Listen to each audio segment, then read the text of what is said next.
नमस्कार मित्रांनो, सुस्वागतम. मुरंबा मालिकेच्या आजच्या भागामध्ये रमा आणि अस्मितला रेवा आणि आजीने शिळे अन्न वाढून त्यांचा खूप मोठा अपमान केलेला असतो. रमाला मात्र हे सहन होत नाही. तेव्हा रमा लगेच रागाने उठते. रेवा आणि आजीला म्हणते की जर तुम्हाला अपमानच करायचा असेल तर माझा करा. यात अस्मितचा काय दोष आहे? तुम्ही अस्मित बरोबर का असं वागतात? तेव्हा रेवा लगेच म्हणते की अगं रमा, तुला ती म्हण माहिती नाही का? ओल्याबरोबर सुख सुद्धा जळतं. तेव्हा आजी म्हणते की अगं, मी तुझा अपमान सुद्धा केला नसता, परंतु काय आहे की तुझ्या आईला, मावशीला आणि काकांना हे सर्व कळायला हवं होतं. त्यांनी नाही का रेवाचा अपमान केला? तेव्हा रमा म्हणते की हे बघा, आम्हाला कुणाचाही अपमान करायचा नव्हता. मी माझ्या घरच्यांना ओळखते, त्यांनी अगदी व्यवस्थित सर्व काही मानपान केलं असणार. आमचं घर जरी छोटं असलं परंतु माणुसकी मात्र आमच्यामध्ये मोठी आहे. तेव्हा रेवा लगेच वैतागून म्हणते की माणुसकीचा प्रश्नच नाही रमा येते आणि लगेच आजी शेजारी सोफ्यावर जाऊन बसते आणि सांगू लागते की आम्ही तेथे गेलो होतो, अरेंजमेंट केली, मान्य आहे. ऑइली जेवण त्यांनी आम्हाला वाढलं हे सुद्धा मान्य आहे, पण तेथे ताटावर बसवल्यानंतर मात्र त्यांनी माझा अपमान केला, मला टोमणे मारली आणि हाच तुमचा भाऊंचार असतो का? तेव्हा रमा म्हणते की आम्हाला तुमचं केळवण नकोय आणि अस्मितला म्हणते की चल अस्मित. तेव्हा रमा आणि अस्मित जायला निघतात तोच जान्हवी बाहेर येते आणि रमा आणि अस्मितला विचारते की काय तुम्ही दोघे कुठे निघालात? तुमचं तर केळवण आहे आणि लगेच जान्हवीचे त्या ताटांकडे लक्ष जाते. तेव्हा रमा म्हणते की अहो जान्हवी ताई, आई आजीने जे काही आणि रेवाने केलेल्या मानपानाने आमचं पोट भरलं, त्यामुळे जातो आम्ही. तेव्हा जान्हवी म्हणते की अगं रमा, तर लगेच आजी म्हणते की जान्हवी, अगं तिने एकदा सांगितले ना तिचे पोट भरलं म्हणून, आणखीन काय हवं आहे तुला? काही पूजा करायची बाकी ठेवली का? तेव्हा जान्हवी म्हणते की आई आजी, अहो तुम्ही असं कसं बोलू शकतात? आणि ते सुद्धा रमाबद्दल. रमाने आजपर्यंत या घरासाठी जे काही केले ते दुसरं कोणीच करू शकत नाही. आई आजी, ही गोष्ट तुम्हाला सुद्धा मान्य करावीच लागेल. आणि आई आजी, मला हे सुद्धा माहिती आहे की तुम्ही आता रेवाच्या बाजूने आहात, परंतु मी मात्र रमाच्या बाजूने आहे, त्यामुळे सॉरी आयाजी. तर रेवा लगेच म्हणते की अगं, तुला तर त्या घरी काय झालं, माझा अपमान झाला की काय, हे याबद्दल तर माहितीच नाही. मला तेथे टोमणे मारले गेले याबद्दल तर खरंच तुला काहीच माहिती नाही. तेव्हा लगेच आजी म्हणते की अगं जान्हवी, गेल्या काही दिवसापासून मी बघते की तू जरा बदलतच चालली, परंतु आता तर तू पूर्णपणे रमाच्याच बाजूची झाली. तेव्हा लगेच जान्हवी ही आयाजी जवळ येते. आयाजी, अहो असं काय करतात? आणि आयाजीच्या गळ्यामध्ये हात घालून रेवाकडे रागाने बघत म्हणते, आयाजी अहो, मला कळतं हे सुद्धा की हल्ली जरा तुमचं माझ्यावरचं प्रेम जरा कमीच झालं, पण माझं अजूनही तुमच्यावरील प्रेम अजून कमी झालेले नाही. तितकंच प्रेम आता सुद्धा आहे आणि ते कधीही कमी नाही होणार. पण आयाजी, तुम्हाला एक सांगते, कारण माझं जितकं प्रेम तुमच्यावर आहे तितकंच प्रेम रमावर सुद्धा आहे, त्यामुळे प्लीज प्लीज असे करत लगेच जान्हवी उठते आणि लगेच ती रमा आणि अस्मितला म्हणते की तुम्ही दोघे कुठेही नाही जाणार, तुम्ही प्लीज बसा, म्हणून त्यांना हाताला धरून ती तेथे सोफ्यावर बसवते आणि त्यांना जेवण वाढण्याची तयारी सुरू करते. त्यानंतर इकडे सीमा ही आनंदला म्हणत असते की अरे तू अजिबात काळजी करू नको, शिवाय आता अक्षय सुद्धा घरी गेलेला आहे. तेव्हा आनंद म्हणतो की हो हो, गेले काहीच दिवस, आता थोड्याच दिवसात सर्व काही प्रॉब्लेम सॉल्व्ह होतील. ती रेवा कधी एकदाची आपल्या घरातून कायमची निघून जाते असे मला झाले. तेव्हा सीमा सुद्धा तेच म्हणते की अरे अगदी बरोबर, एकदा ती रेवा आपल्या घरातून बाहेर गेली तर सुटकेचा असा श्वास आपण घेऊ शकू. तेव्हा आनंद म्हणतो की हो आई, अगं एकदम करेक्ट. त्यानंतर इकडे जान्हवीने मस्त काही ते ताट वगैरे बदलून दुसरे जेवण रमानी अस्मितला वाढलेले असते आणि ती लगेच खुश होऊन रमानी अस्मितला म्हणते की जरा आता जेवायला सुरुवात करा आणि अगोदर एकमेकांना घास भरवा. तेव्हा रमा ही अस्मितकडे बघत असते आणि मनात विचार करते की आता यांच्याशिवाय म्हणजे अक्षयशिवाय मी दुसऱ्याच्या हाताने घास कसा खाणार, नेमकं आता काय करू, म्हणून रमाला टेन्शन येतं. तेव्हा रेवा आणि आयाजी तर रमा आणि अस्मितकडेच बघत असतात. जान्हवी सुद्धा तेथेच उभी असते. तेव्हा आजी लगेच म्हणते की अगं रमा, बघितलेस का जान्हवीने किती तुझा मानपान केला, मग आता तू असा हात का आखडतेस, घास भरव ना अस्मितला. की लग्नाचा विचार बदललास का आता? रमाला तर खूप टेन्शन येतं. रमा काही उत्तर देत नसते आणि ती देवाला म्हणते की देवा, अरे का माझी परीक्षा बघतोस, नेमकं आता काय करू? आणि या ना हो, तुम्ही कुठे आहात हो तुम्ही? आजवर मी तुम्हाला हाक दिली आणि त्यावर तुम्ही ओ दिला नाही, असं कधीही झालेलं नाही, त्यामुळे प्लीज लवकर या, त्यामुळे या ना प्लीज, असं मेसेज टाईप करून पाठवते. तेव्हा लगेच अक्षय तो मेसेज वाचतो आणि लगेच तो सुद्धा रमाला रिप्लाय करतो की आलो, हे बघ दाराजवळच आहे. तेव्हा ते सर्व बघून आई आजी रमाला विचारते की रमा, अगं तुझं नेमकं काय सुरू आहे. तेव्हा लगेच रेवा म्हणते की आई आजी, अहो ती जर अशीच वागत राहिली तर अस्मित सुद्धा पळून जाईल आणि परत सॉरी म्हणते अस्मित.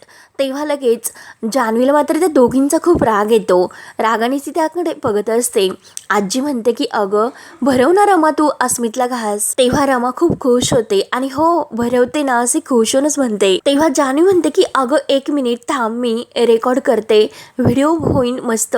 तर लगेच रमा ही हातामध्ये प्रेमाने घास घेते आणि अस्मितकडे ती तो घास भरवायला वर हात करते तर अस्मित आ करत रमाकडेच बघत असतो. तेव्हा रमा लगेच चक्कर आल्याचे नाटक करते आणि लगेच खाली पडणार तोच लगेच अक्षय धावतच येतो आणि रमाला धरतो आणि ओ कामावले मावशी. तेव्हा रमा एक डोळा उघडते आणि अक्षयकडे बघत असते. तेव्हा आई आजी आणि रेवा विचार करतात की हिला काय झाले असेल. तेव्हा अक्षय आपल्या हाताने रमाला पाणी पाजतो. तेव्हा रमा डोळे उघडून अक्षयकडे बघत असते आणि परत डोळे झाकून घेते. तेव्हा अक्षय म्हणतो की यांना काय झालं, बहुतेक चक्कर आली असावी आणि तो रमाच्या चेहऱ्यावर पाणी शिंपडतो. बहुतेक शुगर डाऊन झाली असेल. रमा मात्र डोळे उघडून अक्षयकडे एकटक हसून बघत असते. तेव्हा अक्षय आपल्या हाताने तिला दही साखर भरवतो. तेव्हा रमाला खूप आनंद होतो, परंतु रेवाचा मात्र खूपच जळफळाट होतो. रेवा म्हणते की अक्षय काय हे. तेव्हा लगेच अक्षय रेवाकडे काही लक्ष देत नाही आणि तो रमाला विचारतो की आता बरं वाटतं का. एकतर रात्रभर अशी मोबाईलमध्ये बघून जागरण करायची आणि सकाळी चक्कर येते आणि पुन्हा तो रमावर रागवण्याचं नाटक सुरू करतो.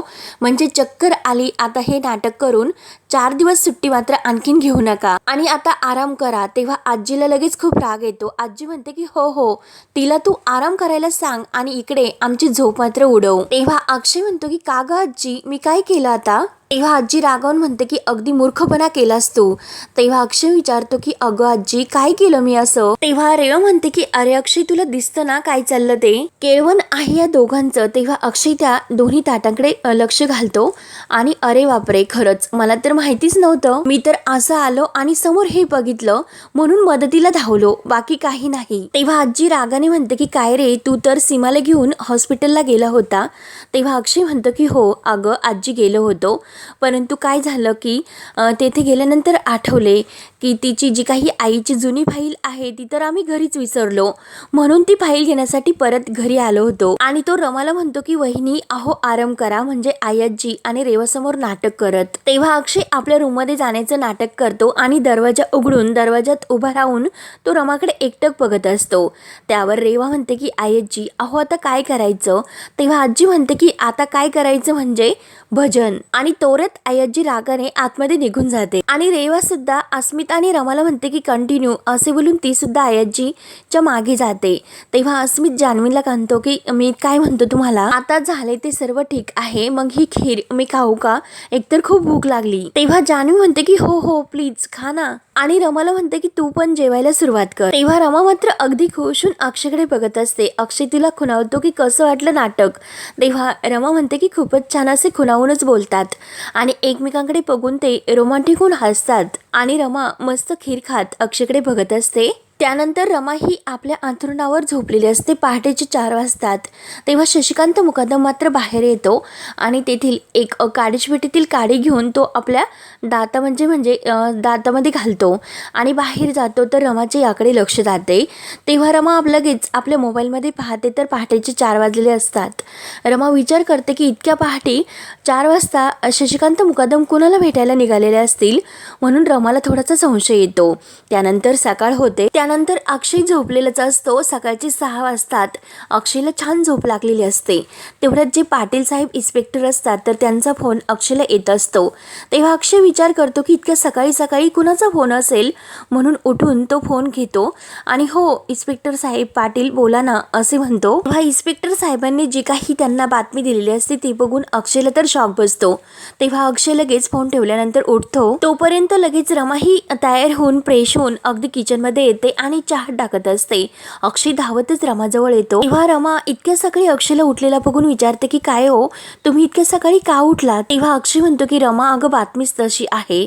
रमा विचारते की काय झालं? अहो सर्व तर ठीक तर आहे ना? तेव्हा अक्षय म्हणतो की नाही अगं, आपल्या हातामध्ये जो एक मोठा पुरावा होता तो गेला. तेव्हा रमा विचारते की काय झालं नेमकं? तेव्हा अक्षय सांगू लागतो की आरती वहिनीला ज्या माणसाने उडवले होते तो गेला. तेव्हा हे ऐकून रमाला सुद्धा धक्का बसतो. रमा म्हणते की काय आणि हे कसे झाले? तेव्हा अक्षय म्हणतो की मला सुद्धा माहिती नाही, परंतु आत्ताच इन्स्पेक्टर साहेब पाटील यांचा फोन येऊन गेला. पण आत्ता हे महत्त्वाचे आहे की जाण्या अगोदर त्याने एक कबुली म्हणजे स्टेटमेंट दिलेली आहे आणि त्यात मात्र त्याने काहीतरी भलतंच सांगितलं. त्यामुळे आत्ताच्या आत्ता मला तेथे जावे लागेल. तेव्हा रमा म्हणते की थांबा, मी सुद्धा येते.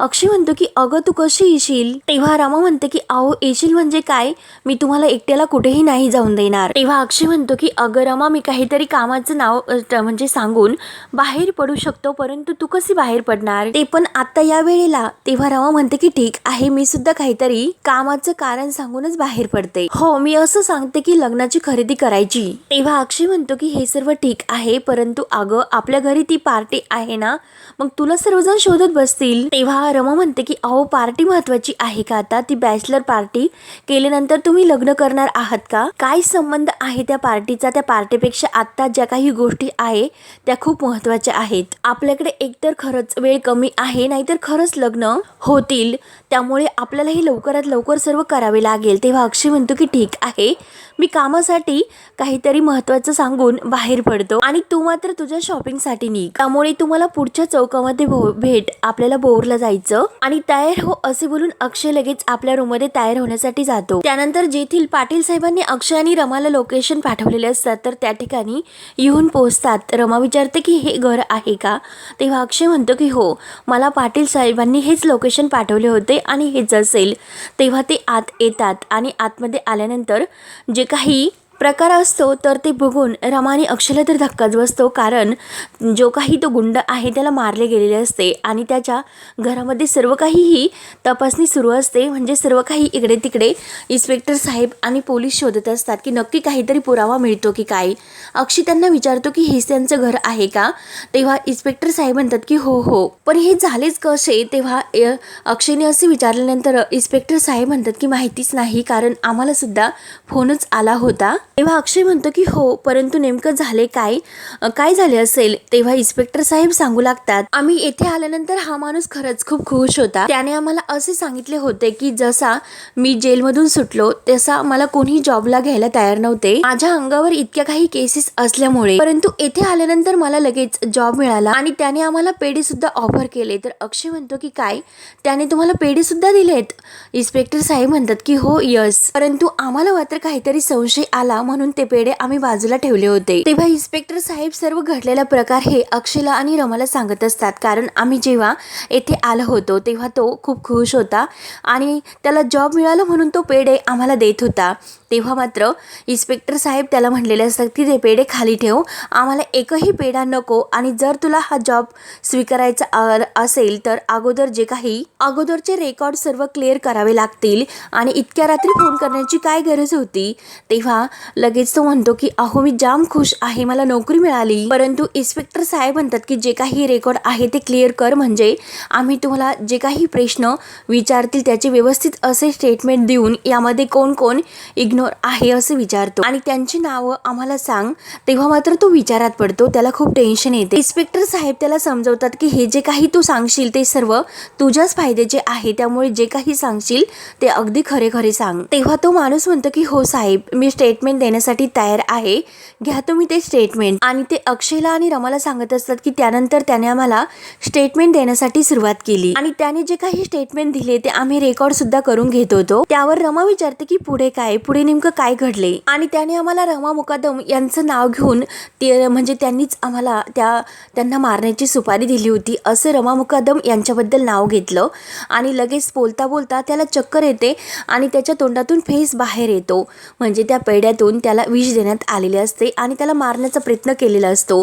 तेव्हा तो धडकन खाली पडतो आणि पडल्याक्षणी तो लगेच तेथेच त्याचा आत्मा जातो. तेव्हा मात्र इन्स्पेक्टर साहेब हवालदारांना म्हणतात की जा लवकर पाणी घेऊन या, परंतु पाणी आणण्यात त्यांचा काही उपयोग होत नाही कारण तो माणूस गेलेला असतो असे अक्षय आणि रमाला ते सर्व सांगतात. अक्षय आणि रमाला हे ऐकून तर शॉक बसतोच, परंतु अक्षय म्हणतो की नक्की याचा अर्थ असा की त्या पेढ्यामध्ये काहीतरी होतं. तेव्हा इन्स्पेक्टर साहेब म्हणतात की हो कदाचित असेच काहीतरी असेल. तेव्हा अक्षय म्हणतो की मला तो पेढ्यांचा बॉक्स बघता येईल का. तेव्हा लगेच अक्षयला तो पेढ्यांचा बॉक्स दाखवला जातो. अक्षय त्याकडे बघत असतो.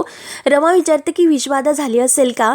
तेव्हा अक्षय म्हणतो की नाही, रमा असं वाटतं की मला मुद्दाम कोणीतरी हे सर्व केलेले आहे असे अक्षय म्हणतो आणि वाटतं नाही, मला पूर्णपणे खात्री आहे की हे सर्व कोणीतरी मुद्दाम केले असणार. तेव्हा इन्स्पेक्टर साहेबांना लगेच अक्षय विचारतो की साहेब जेव्हा त्याने स्टेटमेंट दिले होते तेव्हा त्यात त्याने कोणाची नावं घेतली होती आणि काय स्टेटमेंट दिले होते परत असे विचारू लागतो. त्याचा काही पुरावा आहे का. तेव्हा इन्स्पेक्टर साहेब म्हणतात की हो घेतली त्याने नाव. त्यानंतर इकडे मुकदमांच्या घरी रेवा ही अक्षय कुठे गेला असेल म्हणून त्याला फोन लावण्याचा खूप प्रयत्न करते, परंतु अक्षय मात्र फोन घेत नसतो.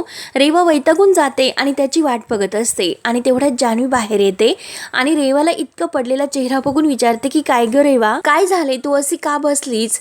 तेव्हा लगेच रेवा म्हणते की जान्हवी ताई काय सांगू तुम्हाला, आणि तेवढ्यात आजी तयारून बाहेरच येते. रेवा सांगत असते की अहो जान्हवी ताई, अक्षय माझ्याबरोबर का असा वागतो ते मला खरंच काही कळत नाही.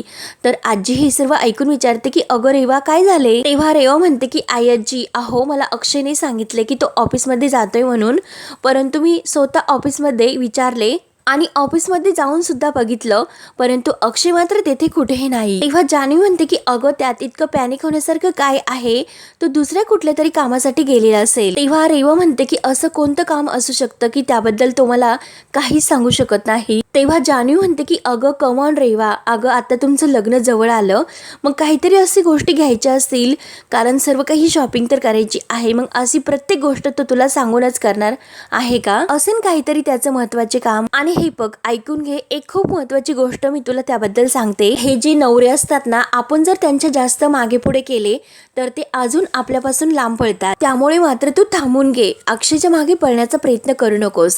तेव्हा रेवा म्हणते की नाही, मला नाही वाटत अक्षय माझ्यापासून कधी लांब जाईल म्हणून. तेव्हा आजी म्हणते की रेवा अगं जान्हवीचंच म्हणणं बरोबर आहे, ती जे सांगते ते अगदी बरोबर. अगं अक्षय काहीतरी तुझ्यासाठी सरप्राईज प्लॅन करत असेल म्हणून तू कुठेतरी तुला न सांगता गेला असेल. तेव्हा जान्हवी म्हणते की हो, किंवा असं की दुसरं सुद्धा काहीतरी महत्वाचे काम असू शकते. एकतर लग्न तोंडावर आलेलं आहे, काही कमी काम असतात की लग्न म्हटल्यानंतर गुरुजींशी बोलायचं असतं, इतर काही बऱ्याचशा गोष्टी असतात आणि तो सर्वच कुठे तुला सांगत बसणार रेवा, हो की नाही आयजी. तेव्हा आयजी म्हणते की हो नाही तर काय. आणि रेवा हे बघ एक गोष्ट लक्षात ठेव, तू अक्षयची बायको आहे, सावली नाही, आणि तू जर अशीच काही वागत राहिली तर स्वतःच्या हातानेच तू त्या अक्षयला दूर लोटशील.